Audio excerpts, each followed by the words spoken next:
विजय Kumar, yes sir. Vijay Rajotiya, Vijay Rajotiya नहीं,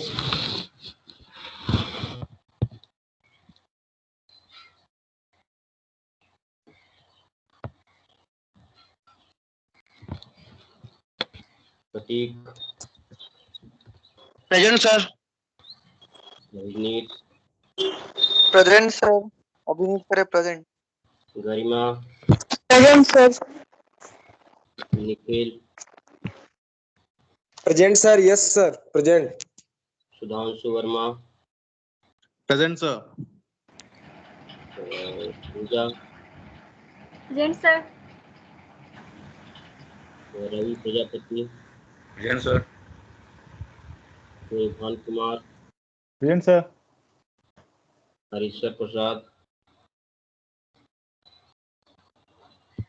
Harishwar Prasad, Sudhanshu Ranjan, Harishwar Prasad present sir. Harishwar Prasad present sir. Goswami, present sir. Harishwar Prasad भी present sir. Anirudh Pratap, present sir.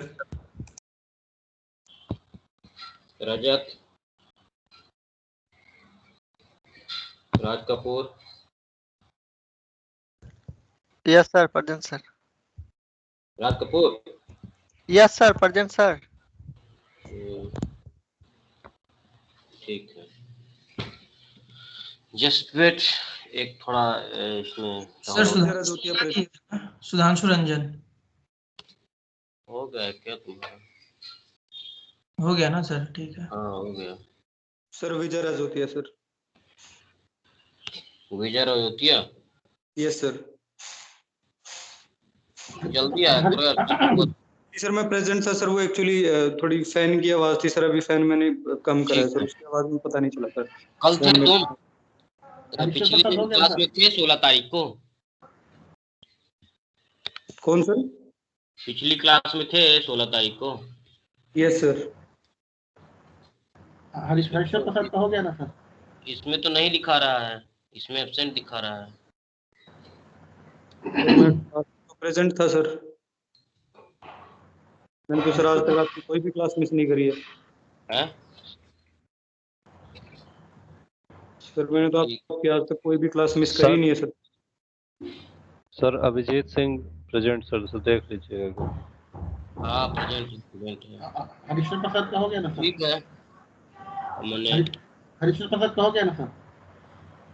Harishwar प्रसाद नहीं, वो एब्सेंट थे अभी। नहीं सर, अब नहीं थे सर। वो कनेक्शन प्रॉब्लम हो गया। रजत सिंह है क्या?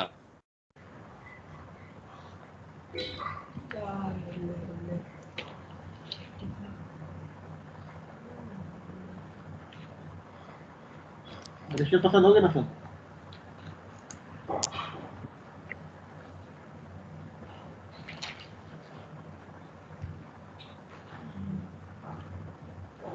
हरीश्वर प्रसाद हो गया ना सर?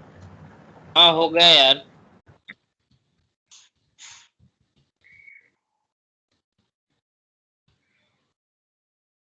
लॉगिन नहीं हो रहा मेरा मेल, एक मिनट।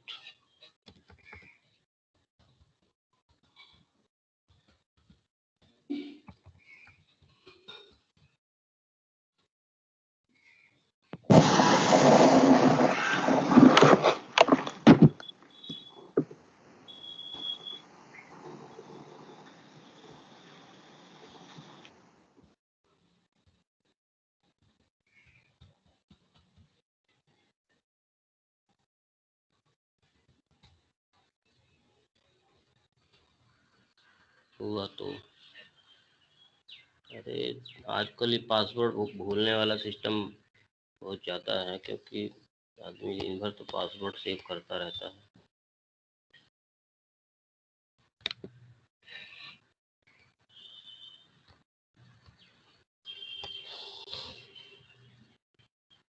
दो मिनट वेट करो तुम लोग।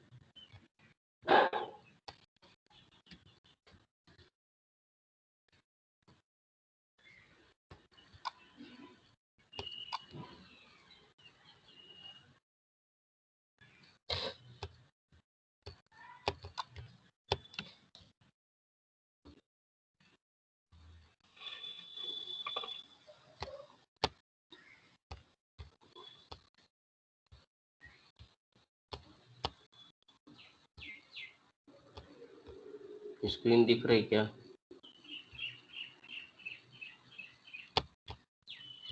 No, sir. No, sir. दिख रही? यस सर, अब देख रहे हैं। क्लियर दिख रहा है, पढ़ने लायक?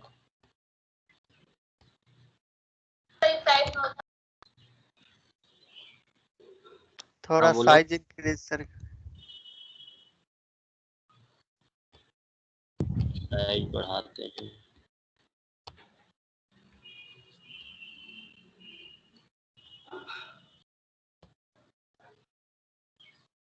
अभी ठीक है? Yes sir. So we have now to analyze the energy in the coupling fields. Suppose there is a singly excited or multiple excited electrical system with mechanical force.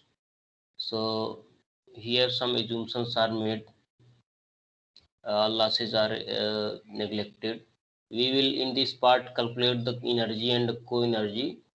Field energy is actually that is stored in terms of flux, and this also affects the current in the coil. And another part is co-energy, which produces the electric mechanical force in the system. Okay, so whenever there is a coil and a mechanical system, there will be a energy and co-energy together exist in the system. So co-energy is a mechanical outcome, and field energy is that electrical outcome. Is the mutual effect of flux and current, mutual impact on each other, and co-energy will represent the mechanical force. Okay, so here we have the various assumptions. During this analysis of the energy stored in the coupling field, we assume that all losses are neglected, and fields are conservative. Third part is energy of the energy is function of variables such as I and x. Sometimes lambda is function of I and x. Sometimes I is function of lambda and x. So there are different variables selected, and here the energy is function of electrical and mechanical variables. Okay, Wf may also be the function of I and x, also may be the function of lambda and x. So x is the displacement, and lambda or I is the electrical quantity. Okay, next is laminations reduce the hysteresis and eddy current losses, as we has assumed the losses are neglected in during the analysis. All the coupling fields stored in the energy are actually happening air gap. Okay, simple coil and plunger system is used for analysis of this coupling field energy stored. So here you can see that energy stored in the field due to the electrical system. If there is a drop in the electrical induced force, induced EMF E, F, J, Ij, okay, so this will provide the energy stored in the energy provided due to the electrical field, electrical equipment जो coil है, जो current inside जाती है तो उसमें एक induce EMF होगा, और जो भी energy provided by the electrical system that will be stored in the field. Okay, so field has two components of the system that may be due to the part of mechanical energy provided to the stored field energy, and part of the electrical energy that is stored in field. So here the electrical energy that is provided to uh, energy field energy, that is given by this equation. Now because we have the variation of flux linkage with time, d lambda upon dt is called the induced EMF. So here simply we have d lambda upon dt in place of E induced EMF. So d lambda upon dt I dt it goes to I d lambda. So I d lambda is actually representing here the field energy due to the electrical system. Here you can see this is the lambda I characteristics of a magnetic system. Suppose we are increasing the current, then flux linkage will slowly increase. After a certain time, there will be saturation and flux linkage will not increase. So there, the flux will leak out of these magnetic circuit systems, and any magnetic material will allow certain flux density. After that, it will not allow. Means the additional flux will leak out of the material. So there is a saturation. Okay, so here you can see that this line, you can see the hand signal. ये हाथ का एक signal दिख रहा है क्या तुम लोगों को? Yes, sir. Yes, sir. So you Yes, can sir. see here the line which is lambda I graph. Okay, so now here you can see that the upper part is the field energy, okay, and lower part is the co-energy. So in every system, wherever the mechanical energy, electrical energy is transformed to the mechanical or mechanical to the electrical, there will be a existence of some part of field energy and some part of the co-energy. Okay, so field energy is I d lambda and co-energy is lambda di. Actually, total energy is integral of total energy is lambda I. Okay, so you can say that I d lambda and d lambda I वो कर सकते हैं. मतलब अगर इसका integral करें तो I d lambda lambda I equal to I d lambda integral और इंटीग्रल ऑफ lambda di होगा कि नहीं होगा? ठीक है, तो total energy lambda I equal to, यहां से ऐसे करेंगे, यू कैन सी हियर,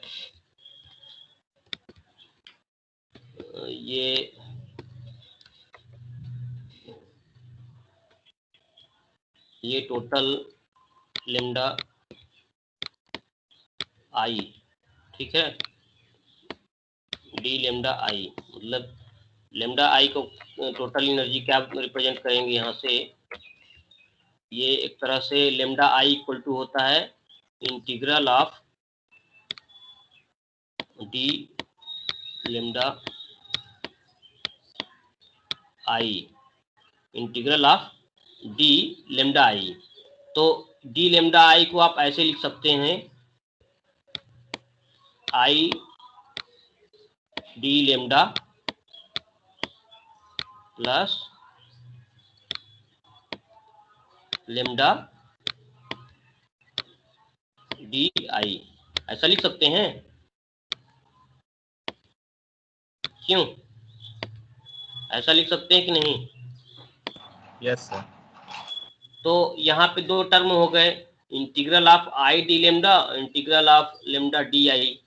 ठीक है, तो ये जो इतना पार्ट है, this part lambda I, this is actually integral of D lambda आई.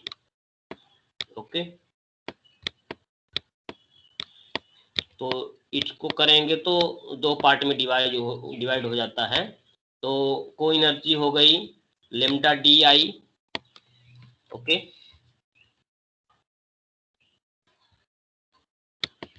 दिख रहा है ये को energy is lambda D I, और जो एनर्जी है field energy that is I D lambda. ठीक है, क्लियर है? तो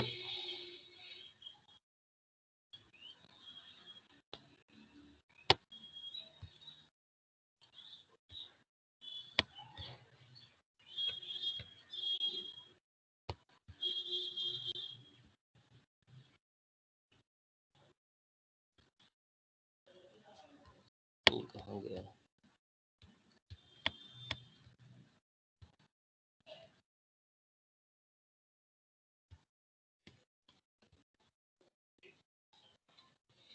So you can see here that if you assume that there is a very small part of this axis d lambda, then suppose that our current is at I location, current is at I, here I.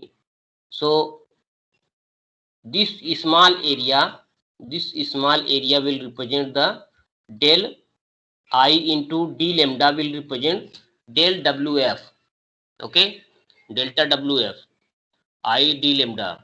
तो जब पूरा integral करेंगे for 0 to lambda, जो भी है 0 to lambda A, तो ये total area में जब हम इसको इंटीग्रेट करेंगे तो that will give the total energy WF, okay. तो ये जो आई डी लेमडा है, here you can C I D lambda represents this part. ये समझ में आ रहा है तुम लोगों को? दिख रहा है?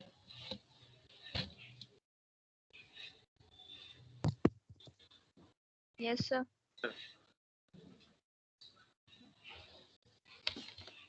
तो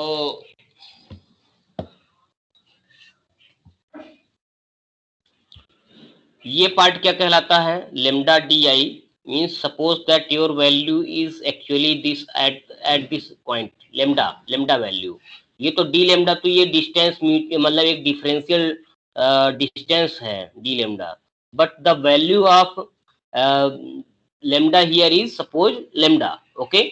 फ्लक्स लिंकेज का वैल्यू है lambda, and at this value the differential amount of current is D i. तो this small area, this strip of area is called the lambda di, okay. When you integrate 0 to I, you will get the overall co-energy of this saturating system. This is a non-linear Li lambda I characteristics, and it may be somewhere up to here it is linear, and after certain point there is a non-linearity. So WC represents the amount of electromagnetic force. Now here we can assume that suppose WF, the field energy stored, is a function of I and X. I and X are independent variables, and WF is dependent variable which depends on current and displacement X.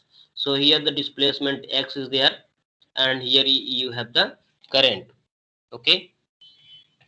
So we will calculate the energy and co-energy while we have selected the current and displacement as independent variable. So flux linkage can be given by lambda equal to lambda IX, okay. तो जब partial differential करेंगे इसको, partial differentiation, तो partial differentiation में अगर हम D lambda करते तो डी लेमडा आई एक्स हो जाता है। डी लेमडा अगर यहाँ पे करें तो डी लेमडा आई एक्स होगा। तो इसका डिफरेंशियल कितना होगा डी लेमडा का?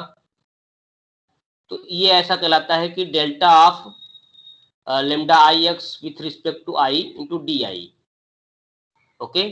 जब दो वेरिएबल का है तो अलग अलग वेरिएबल्स के साथ में हम डिफरेंशिएट करते हैं और ऐसा हो जाता है। तो delta of lambda I x delta of x into D x, ठीक है।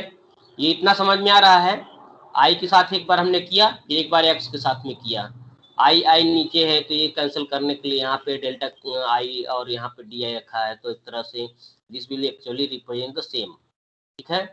तो अब यहाँ पे हम ये देखते हैं कि ये इस चीज को आई डी लेमडा है हमारा, I D lambda is the I D lambda I X is the formula for calculating the field stored energy in the field due to the electrical system.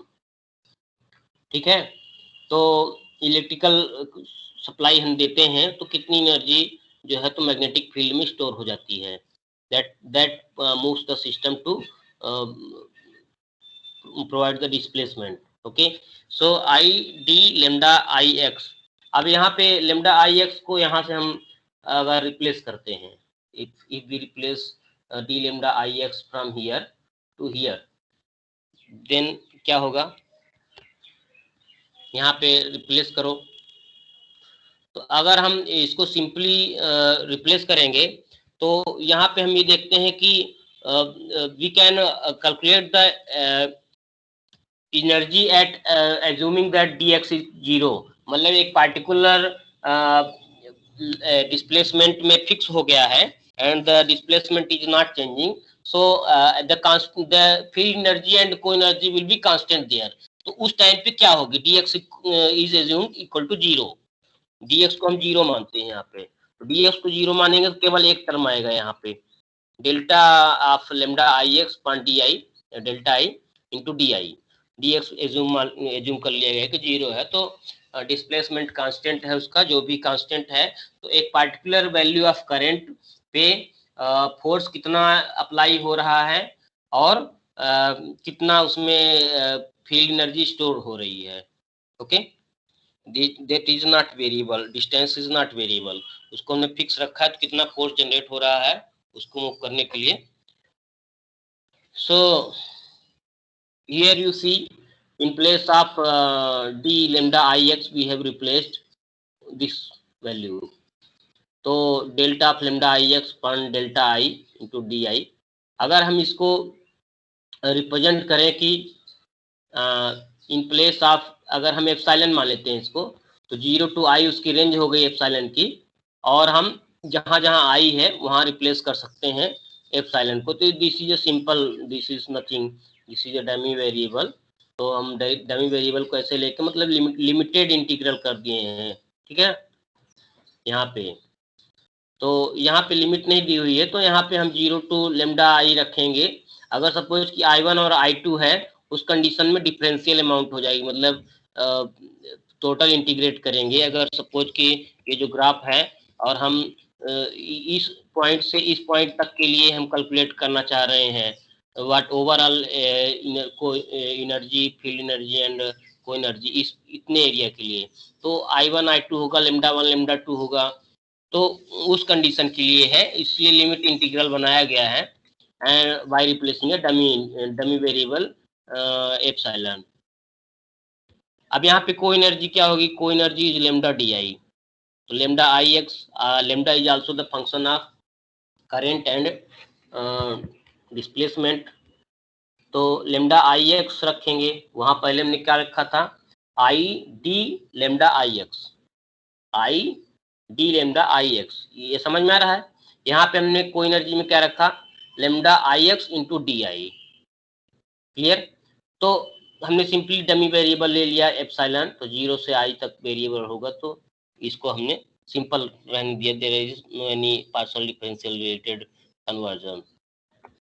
अगर हम अब एज्यूम करते हैं कि our field energy is function of flux linkage and displacement, अभी हम क्या assume कर रहे थे कि जो इंडिपेंडेंट वेरिएबल है वो i और x है, ठीक है, अब बाकी सब डिपेंडेंट वेरिएबल हैं। हम अभी इसमें क्या एज्यूम कर रहे हैं कि लेमडा एंड x इज, मतलब this is the another case where we are assuming that lambda and x are independent variable, और i जो है उसी फ्लक्स लिंकेज और डिस्प्लेसमेंट पे डिपेंड करती है। Okay, means how the current is affected by flux linkage and displacement. पहले वाले में क्या था, how the flux linkage is affected by current and displacement, clear है। तो इसमें भी क्या है, the field energy is affected by flux linkage and displacement. तो यहाँ पे अगेन वही है, आई डी लेमडा, अब यहाँ पे आई लेमडा एक्स है तो सिंपली हम 0 to ये करके एप्सिलॉन एज्यूम कर लेते हैं, तो ये डमी वेरिएबल में कन्वर्ट हो गया। लेमडा ये जो डी आई लेमडा एक्स है, ये हमें अब अगेन हम पार्शियल डिफरेंशियल इक्वेशन से वो करते हैं, पार्शियल डिफरेंशिएशन करते हैं।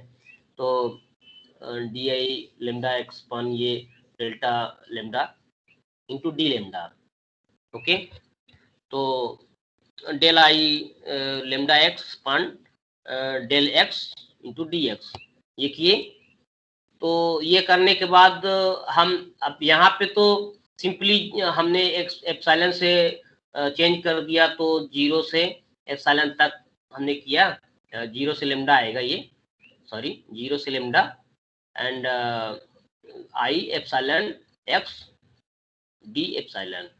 यहाँ पे जो को एनर्जी है, द को energy is lambda I lambda x, lambda D I lambda x. तो लेमडा डी आई एक फार्मूला होता ही है को एनर्जी का।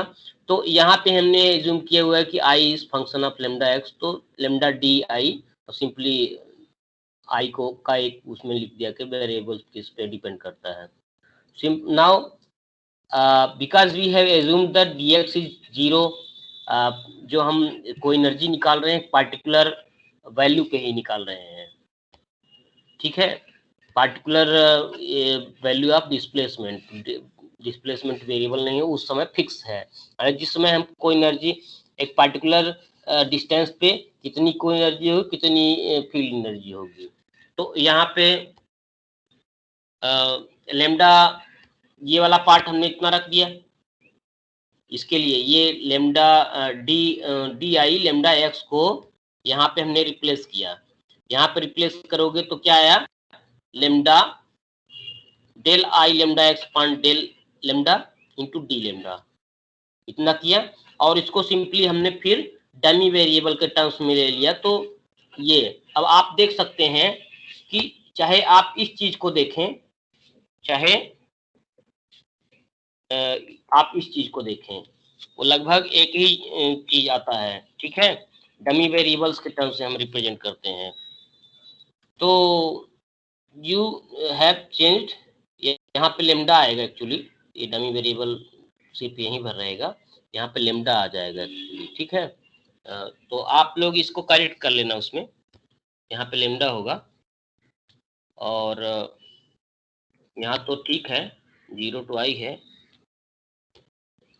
यहाँ पे भी यहाँ पे लेमडा होगा, ठीक है। एप्सिलॉन लिया है, लेमडा की जगह तो लेमडा की वैल्यू रखेगा ऐसा। अब हम एज्यूम करते हैं कि इंडक्टेंस के टर्म्स में हम जो फील्ड एनर्जी है वो कैसे निकालेंगे। अगर हम एज्यूम करते हैं कि flux linkage is function of x I and x, तो वो कैसे लिखा जाएगा, एल एक्स, क्योंकि इंडक्टेंस हमेशा डिस्टेंस पे डिपेंड करेगी, है ना। और जो आई है लेमडा आई एक्स मतलब हो गया एल एक्स एंड आई।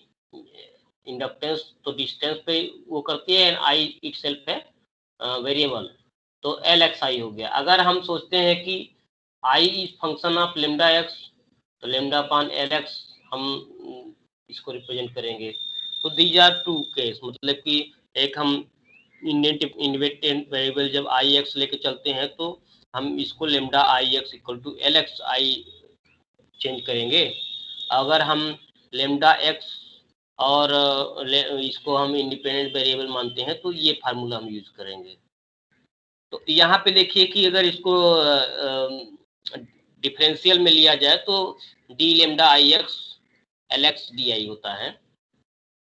तो यहाँ पे क्या किया है, field energy is simply I D lambda, मतलब आई डी लेमडा के लिए डी लेमडा में ये रख लिया i x, d lambda I x, तो l x into D i, तो i l x d i 1/2 l x i square.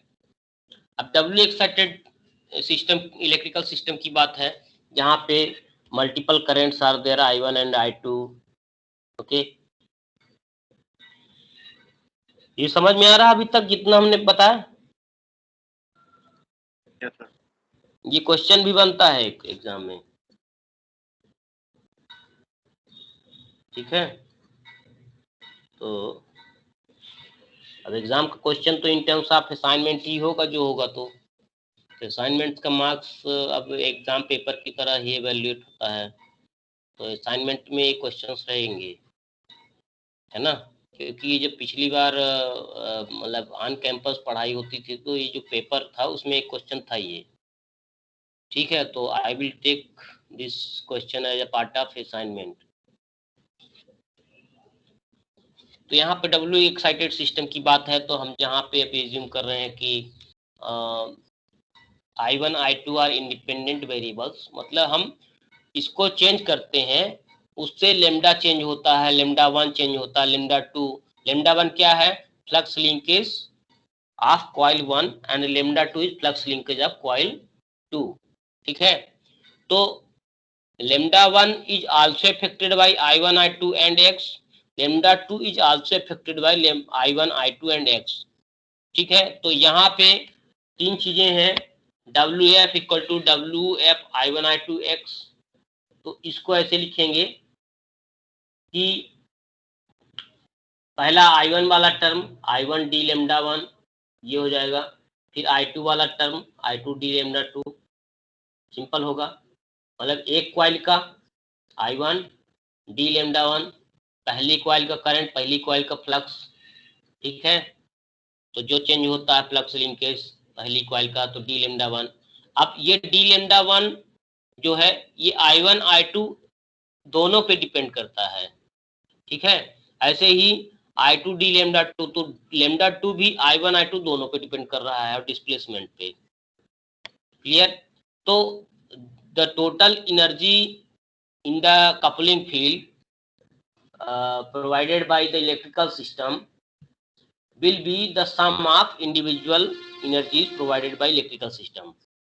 तो इंडिविजुअल कंट्रीब्यूशन क्या है? I d लेमडा पहली कॉइल का, I d लेमडा दूसरी कॉइल का इंटीग्रल, ठीक है ना। तो पहली कॉइल का करंट, पहली कॉइल का फ्लक्स लिंकेज, दूसरी कॉइल का करंट, दूसरी कॉइल का फ्लक्स लिंकेज, ओके। अब हम यहाँ पे दो एवेल्युएशन करते हैं, ओके। पहली एवेल्युएशन क्या है कि सपोज कि we have set the I2 equal to 0। पहले हमने I1 अप्लाई किया, I1 हम वेरी करते हैं, एक रेफरेंस वैल्यू पे दे दिए, suppose I1 is varied, suppose it is fixed at any value, and पहले I2 हमने अप्लाई ही नहीं किया और I2 चेंज भी नहीं हो रही, मीन्स अप्लाई भी नहीं किया, and I2 is also 0। Second evaluation में हम क्या करते हैं, I2 एक रेफरेंस वैल्यू में दे देते हैं, जितनी I1 हमने शुरू में अप्लाई कर दी थी उतनी ही रखते हैं और चेंज नहीं करते हैं I1 में। पहले हमने I1 अप्लाई किया, there is no I2, I1 apply किया, तो फिर जो भी आता है इफेक्ट, I1 अप्लाई किया और उसके बाद I2 उसमें है ही नहीं और I2 भी नहीं है, I2 0, I2 0। फिर उसके बाद I1 जितनी है वो हम फिक्स कर दिए, I2 अप्लाई करते हैं। तो I2 अप्लाई करने पे क्या होगा, I1 की एक रेफरेंस वैल्यू सेट हो जाएगी और I2 को हम एक रेफरेंस वैल्यू तक सेट कर देंगे एंड फिर उसके बाद चेंज नहीं करेंगे, ठीक है। यहाँ पे I1 में भी चेंज नहीं करेंगे और I2 में भी चेंज नहीं करेंगे, ओके। तो यहाँ पे आप ये वाला पोर्शन आप देख सकते हैं, d lambda 1 and d lambda 2, ये दो चीजें हैं, तो इनको हम अलग अलग निकालेंगे पहले, d लेमडा 1 और d लेमडा 2।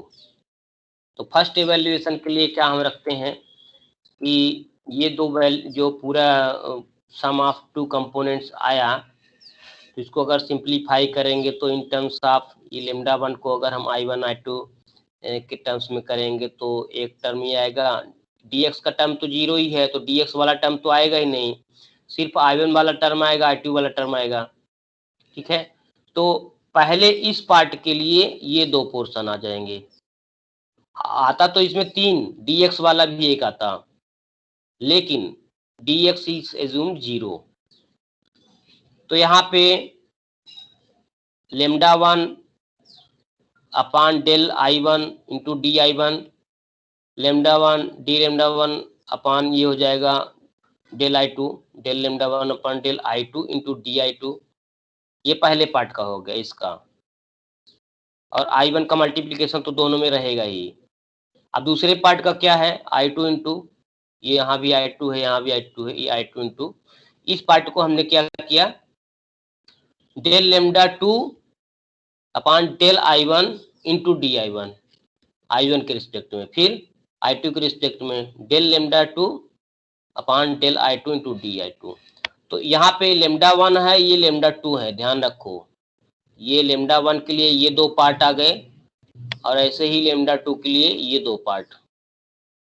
अब हम यहाँ पे क्या करते हैं, we assume that for the first evaluation हमने I1 बस दिया एक रेफरेंस वैल्यू में, और डी I2 भी 0 है और I2 भी 0 है।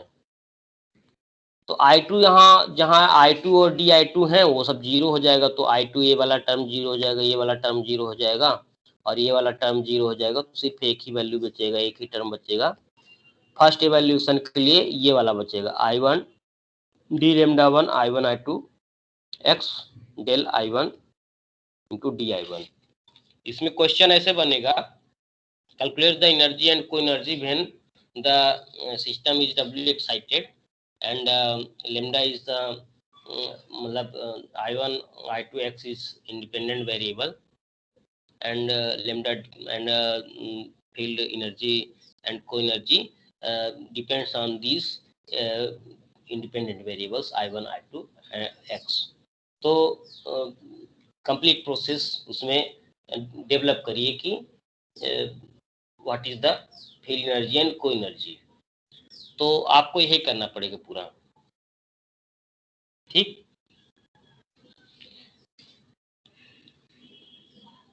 बुक है ना जो दिया है मैंने, पीसी क्रॉस है आप लोगों के पास ना? Yes, sir. Yes, sir. ये उसी का है, लेकिन उसमें थोड़ा आप बहुत पढ़ोगे तब चीजें समझ में आ जाएगी। यहाँ पे पॉइंट्स कहाँ से क्या हुआ है ये बताया है डायरेक्ट, ठीक है। तो आप सेकेंड में क्या, सेकेंड एवेल्यूएशन में क्या हुआ, सेकेंड एवेल्यूएशन में हम जो भी I1 है वो फिक्स कर दिए, और डी I1 भी 0 है, चेंज नहीं किए डी I1। ओके, उसके बाद क्या किया हमने, I2 अप्लाई किया, I2 की एक रेफरेंस वैल्यू हमने दे दी, ठीक है। तो I2 जब हम अप्लाई करेंगे तो क्या होगा, यहाँ पे डी I1 वाला टर्म 0 रहेगा, ओके। और I2 अप्लाई हमने किया हुआ है, I2 और डी I2 0 नहीं है, I2 भी अप्लाई किया है, और डी I2 तो होगा ही, जब हम 0 से I2 में बदल रहे हैं तो डी I2 भी होगा, बट यहाँ पे डी I1 वाला टर्म गायब रहेगा। तो जहां जहां डी I1 का टर्म था, इसमें देखो 4 टर्म थे यहाँ पे, यू कैन सी। तो डी I1 वाला टर्म खत्म है, ये वाला टर्म खत्म है, तो 2 वैल्यूज आएंगे, I1 डी λ1 डी I2 वाला टर्म आएगा, और I2 डी λ2 डी I2 ये वाला टर्म आ जाएगा। तो यहाँ पे ये देखो ये 2 टर्म है, टोटल एनर्जी कितनी हो जाएगी, फर्स्ट इवैल्यूएशन में जो एनर्जी आई थी, मतलब ऐसा है ना, सुपर इम्पोजिशन टाइप का हो गया, that two systems are there and we are applying the energy in both the coils. तो ऐसा हमें जूम कर लेते, पहले एक में अप्लाई की गई, फिर दूसरे में अप्लाई की गई, और दोनों को हम इकट्ठा फिर जोड़ दें, ऐसा ही है ना, क्यों? तो वो एक तरह से सुपर इम्पोजिशन हो गया। तो जो पिछली हमने यहाँ पे एक एवेल्युएट किया था, I1 d λ1 I1 I2 x del I1 into d I1, एक ये टर्म हो गया, और 2 टर्म ये जो आए थे, तीनों को जोड़ देंगे, 3 टर्म यहाँ पे आएंगे, ठीक। ओवरऑल जो दोनों कंडीशन में हमने तीन टर्म ये पूरा निकाल लिए, तो ये तीनों टर्म हमारा कंप्लीट रिप्रेजेंट करेंगे किसको, the coupling field energy due to the electrical system, W excited electrical system. ठीक है, अब सर सेकेंड एवोल्यूशन में I1 को 0 नहीं कर रहा है। सेकेंड में एवेल्यूएशन में I1 0 इसलिए नहीं कर रहे हैं ना कि हम ऐसे थोड़ी ना कर रहे हैं कि हमने एक को लगाया तो दूसरे को हटा दिया। हमने पहले क्या किया है, पहले एक को लगाया, I1 दिया, उसमें सिनर्जी बढ़ी, जो भी हुआ उसको हम देख लिए। उसके बाद जो वैल्यू सेट हो गई I1 की, अब हम दूसरे में करंट देंगे। ठीक है, तो Yes, sir। हाँ, तो तो I1 इससे हमने दिया। पहले हाँ, इससे 2 स्लाइड पहले I1 0 लिखा हुआ है, एक स्लाइड पीछे सर करिए। यहाँ सेकेंड एवोल्यूशन, यस सर। हाँ अच्छा, DI, ओके सर, कांस्टेंट इसका मतलब हाँ, I1 इसमें ना पहले हम 0 दे दिए, I2 0 है, कुछ दिए ही नहीं। ठीक है ना, और Yes। कांस्टेंट है, तो कांस्टेंट का मतलब DI2 इक्वल टू 0 है और 0 वैल्यू है उसकी, हम वेरी भी नहीं कर रहे हैं और दिए भी नहीं है। ठीक है, तो DI2 और I2 दोनों 0 हैं, लेकिन I1 वेरी हुई है, DI1 भी होगा उसमें, I1 भी वेरी होगा। ठीक है, तो एक सर्टेन वैल्यू तक जब फिक्स हो गया I1, तो वो हम लोग कांस्टेंट कर दिए और फिर I2 हमने लगाया। I2 लगाया तो DI2 तो होगा ही, लेकिन जब कांस्टेंट किया हमने DI1 को, तो DI1 यहाँ पे 0 रहेगा। I1 को हमने कांस्टेंट किया तो DI1 0 रहेगा। समझ में आ गया? पहले हम पहली कॉइल में करंट दे दिए, इसमें पहले इसको एनर्जाइज दे दिए, इसमें कोई वोल्टेज नहीं लगाया हमने। पहले हम इसमें वोल्टेज लगाए, करंट गई, ठीक है ना, करंट चेंज हुई। दूसरे में हमने ना तो I2 दिया और ना तो कोई करंट चेंज हुआ। ठीक है, तो ये ओपन सर्किट है। जब ओपन सर्किट है, ना कोई वोल्टेज, कोई मतलब नहीं। ठीक है, हम पहले में कॉइल में एनर्जी देके, करंट देके और हम देख रहे हैं। अब सुपर इम्पोजिशन में ऐसा ही होता है ना कि सुपरपोजिशन थ्योरम में एक वोल्टेज को अप्लाई करो, फिर दूसरे वोल्टेज को अप्लाई करो, दोनों को जोड़ दो। यहाँ पे क्या हुआ कि अब दोनों सिस्टम को हमको चेक करना है इकट्ठा। ठीक है, तो पहले इसको हम अप्लाई किए, फिर इसको अप्लाई किए, एक सीक्वेंशियल टाइप का है। चाहे ऐसा भी कर सकते हो, यही पूरा एनालिसिस आप ऐसे भी कर सकते हो। पहले आप I2 दिए, फिर I1 दिए, तो I2 जब शुरू में दोगे आप, तो क्या करोगे, I1 को 0 मान लोगे, I1 को 0 मान लोगे और I2 को आप कांस्टेंट मान लोगे। ठीक है ना, एक तो मतलब I1 जो भी वैल्यू है, I1 I2 DI2 रहेगा और I1 DI1 0 हो जाएगा। मतलब अगर सीक्वेंस आप दूसरे तरीके से सीक्वेंस फॉलो करते हो कि पहले की जगह आप दूसरे को पहले चालू करते हो, फिर पहले को चालू करते हो, ऐसा भी कर सकते हो। तो कैलकुलेशन सब लगभग सेम ही आएगा। ठीक है, तो क्योंकि एट लास्ट हो क्या रहा है कि टोटल एनर्जी दोनों के कारण ऐड हो जा रही है। ठीक है, तो पहले आप इसको चालू करो, फिर बाद में उसको करो, चाहे ऐसा करो, पहले इसको चालू कर लो, पहले दूसरे को चालू कर लो। ठीक है, तो चीजें वही है। इसमें हमने क्या किया, सबसे पहले I1 को एनर्जाइज किया है, फिर I2 को। ठीक है, पहली कॉइल को एनर्जाइज किया, फिर दूसरी को। तो ये समझ में आ गया यहाँ तक कैसे निकला है। 3 टर्म आएंगे, एक फर्स्ट एवोल्यूशन का, एक दूसरा एवोल्यूशन का। अब यहाँ पे जो इंडक्टेंस के टर्म्स में एनर्जी स्टोर्ड क्या होगी, तो सिंपली आप ये जानते हैं कि 2 करंट हैं। अगर 2 करंट हैं तो जो फ्लक्स लिंकेज है पहली कॉइल का, वो म्यूचुअल इंडक्टेंस पे भी डिपेंड करेगी। तो L11 I1, L12 I2 तो पता ही है आपको, λ2 equal to L21 I1, L22 I2, इतना पता है।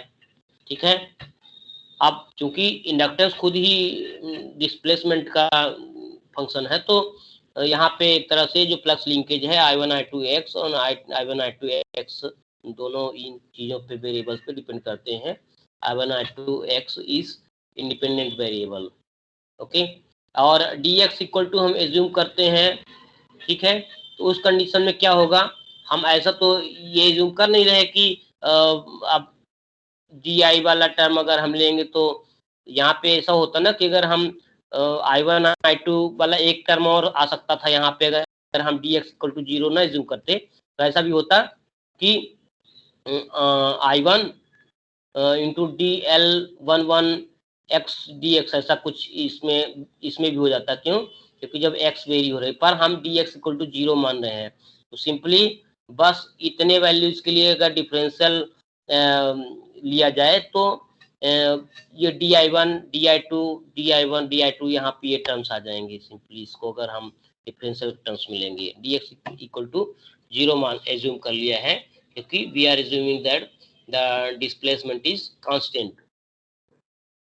तो आप ये जो वैल्यूज हैं I1 d lambda 1 I2 d lambda 2 simply ऐसे ही है। तो ये बहुत बेसिक सिंपल फार्मूला है। दो कॉइल है तो I d lambda of individual coils summed, तो I1 d lambda 1 I2 d lambda 2।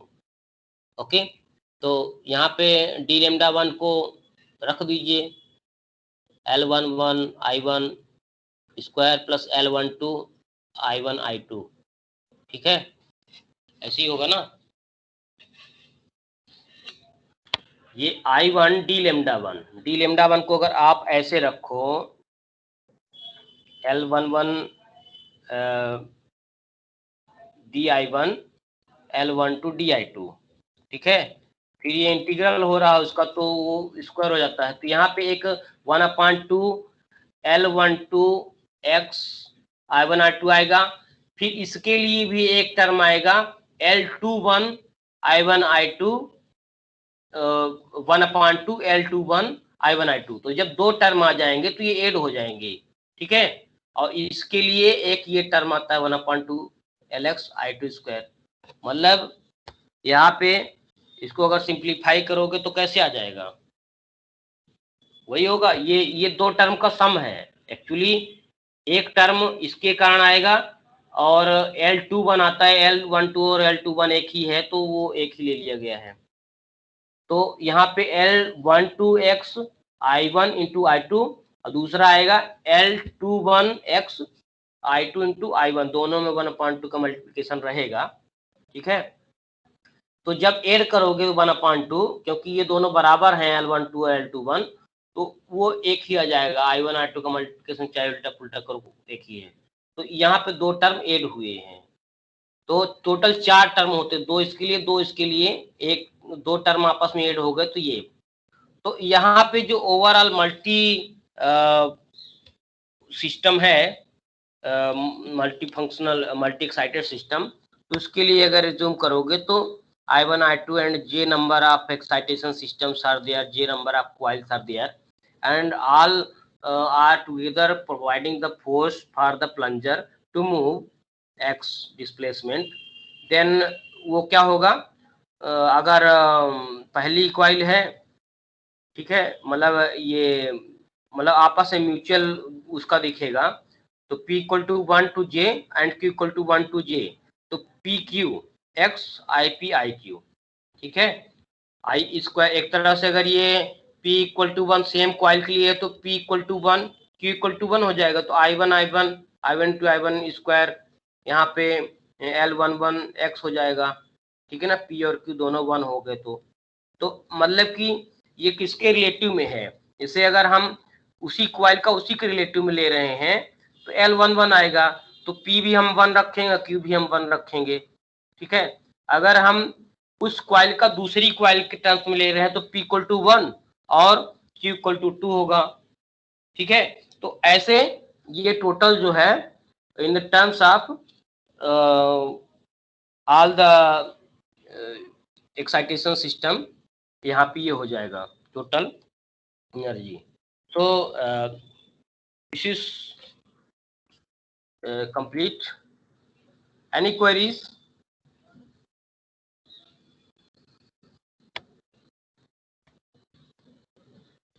Hello? Yes sir. Yes sir, you Audible. तो बुक है आपके पास और ये हमने बता दिया है, तो आप उसको अपना समझ लेना। हालांकि बुक से थोड़ा वो रहता है, तो आप देख लेना। कोई दिक्कत है इसमें, समझ में नहीं आया हो? सर हाँ, फील्ड एनर्जी के लिए तो हमने सारे डेरिवेशंस किए, लेकिन ये को एनर्जी का सिग्निफिकेंस क्या है? फील्ड एनर्जी एक तो स्टोर हो जाती फ्लक्स में, और एक होती है कि वो मैकेनिकल में कन्वर्ट कर देती है, मूवमेंट दे देती है। ठीक है, तो एक तरह से जो एनर्जी बढ़ नहीं पाती है वो मतलब जो स्टोर नहीं हो पाती है इलेक्ट्रिकल जो फील्ड में, कपलिंग फील्ड में स्टोर नहीं हो पाती है, जिससे हम इलेक्ट्रिकल एनर्जी दिया हमने, कुछ स्टोर हो गए, कुछ मैकेनिकल फोर्स में कन्वर्ट हो गए। तो कोई energy is that term. Mechanical force में कितनी कन्वर्ट होती है हमने यहाँ पे बताया भी है तुमको एक जगह सीधे।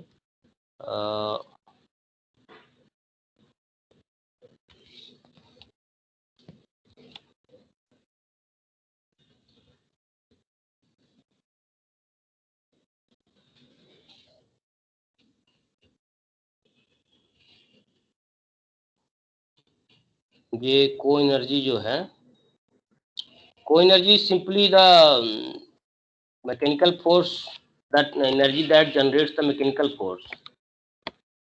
ठीक है, ओके सर। आप उसको देख लो, कोई दिक्कत नहीं है इसमें। WC represents the amount of electromagnetic force, the energy supplied for electromagnetic force। एक प्लंजर को मूव करने के लिए फोर्स ऐसा है ना कि जो भी इलेक्ट्रिकल एनर्जी हम देते हैं तो कुछ पार्ट तो फ्लक्स में स्टोर हो जाएगा फील्ड में, कुछ जाके उधर मैकेनिकल में कन्वर्ट हो जाएगा, तो मैकेनिकल फोर्स जनरेट करेगा, और कुछ स्टोर होगा तो स्टोर एनर्जी अलग कैलकुलेट होगी, है ना। तो stored energy is calculated as I D lambda, और जो को एनर्जी है that changes to the mechanical force, वो लेमडा डी आई होती है। ठीक है, तो देयर आर टू, एक जगह लिखा हुआ है, तुम देखना वहाँ पे पीसी क्लास में ये टर्म लिखा हुआ है। ठीक है, represent the amount of electromagnetic force. Okay, यहाँ पे कॉइल दिखाया है ना ये। Yes sir. तो यही सिस्टम है। और कोई दिक्कत?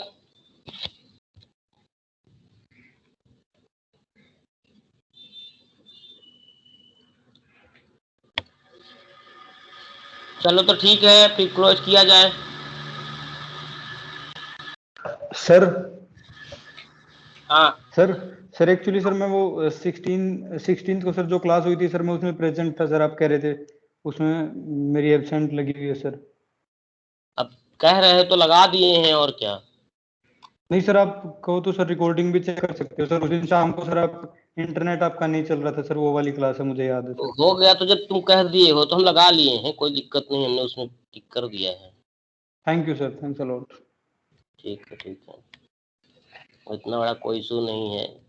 If you have the proper proofs, and why I need to see the proof?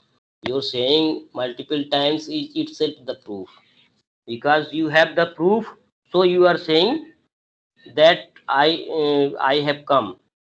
जब तुम ऐसा कह रहे हो विथ प्रूफ, तो इसका मतलब कि फिर प्रूफ लेने की जरूरत नहीं है, क्यों? यस सर, वो तो डिपेंड करता है सर, आप कितना भरोसा करते हो सर उसी पे। Yes sir. नहीं, तुम लोग भरोसे के लायक तो हो, ऐसा है। अरे सर आप तो